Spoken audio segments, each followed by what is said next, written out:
Notre Dame. Again, it's so early on. We're about to get to Marcus Freeman here in just a matter of moments and ask him a lot about spring practice. A little bit of extra juice on the offensive side of the ball. Mike Denbrock coming over from LSU, coming back to Notre Dame, a place he is very familiar with. There was a play that has been talked about a good amount on blueandgold.com, so go make sure you check it out. Again, Notre Dame's on 3 site. Get a membership there. They're crushing the coverage. There's a play in spring practice where low snap, they go on the hard count.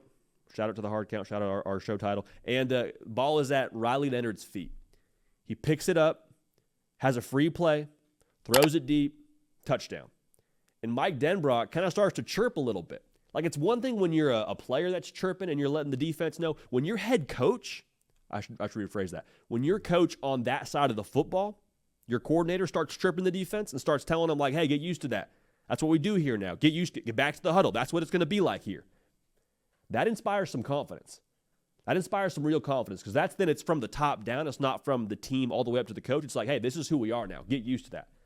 I'm telling you, man, we say it a lot about other teams, but do not underestimate the impact that new energy has to a locker room and to a meeting room when it comes to the offensive side of the ball. Steve Angeli and Riley Leonard both taking snaps with the ones, kind of 50-50 right now. Same thing we said about Will Howard at Ohio State can be true of Riley Leonard. Give it some time.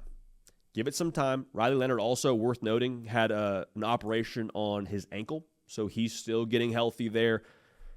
I wouldn't read too much into these first couple of days of practice. I fully expect Riley Leonard to be your starting quarterback. We asked Marcus Freeman about that a little bit here in a matter of moments, but just keep an eye on that. I think Riley Leonard could be a guy that separates here once they get into pads, and I don't think they'll ever make him non-contact or make him contact, rather. I think he'll stay in that red non-contact jersey for Notre Dame. But even with that being said, when you see him get in those game-like scenarios, that's one of the things that Marcus Freeman loves. That's one of the things, rather, that Marcus Freeman loves about Riley Leonard, his ability to just be a competitor, to go out there and just get after it with the guys in 11-on-11.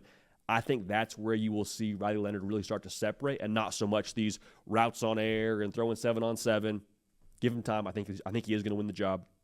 Benjamin Morrison, your stud corner for you from a year ago, had a nice one-handed interception during practice, picking up where he left off. The wide receiver room, though, is what's getting a lot of buzz right now. You got some transfers in there. You got Chris Mitchell from FIU. You got Jaden Harrison from Marshall. Jaden Harrison, just food for thought, averaged 30 yards a return last year on kickoff. Y'all, that's ridiculous. He was first-team All-American in that category. The buzz right now is the room just looks different from a pace of play standpoint. They look faster. They're going to be a team that I think is more explosive downfield, and they're not even at their full powers yet. They haven't even reached their full form. Bo Collins, transfer wide receiver from Clemson. He's not yet practicing. He's still enrolled at Clemson, but he's living in South Bend. And then Jordan Faison is practicing with lacrosse. So he's not really going through spring practice to the degree that most receivers are. The bottom line here is expect them to be explosive. Mike Denbrock and this wide receiver room, so far the buzz is very positive. Also, new wide receiver coach Mike Brown bringing some new energy there. Hey, y'all, thanks so much for watching. Subscribe to the channel here to make sure you don't miss an episode of The Hard Count. Also, be sure to check out other videos on the On3 YouTube channel.